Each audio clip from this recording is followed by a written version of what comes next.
here's what to expect from this first tropical wave. Periods of heavy rain squalls. Isolated, we do have a slight chance, isolated tornado waterspout threat there. A lot of spin with some of these systems here too.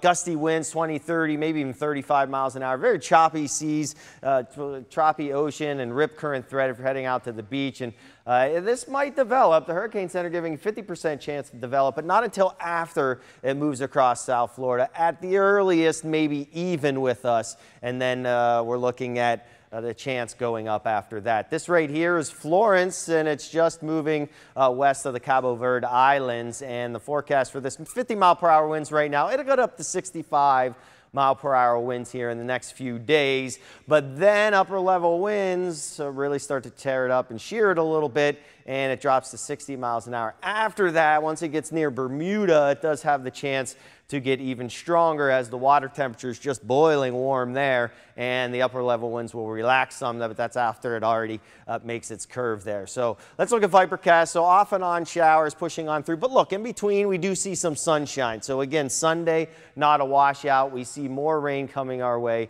though on Monday, and we're going to be talking about the chance for some heavy rain. Here's the first little band moving through, and then more moving through on Monday during the day. So rain chances go up, spike on Monday, and then back to normal there by the end of the week. The boating forecast getting a little bit choppy tomorrow, more so rough on Monday will be the worst day with the rip current threat high, the onshore winds, and also wave action higher. So Monday, not that great. Sunday, not bad though, and then back to our normal pattern there by Tuesday.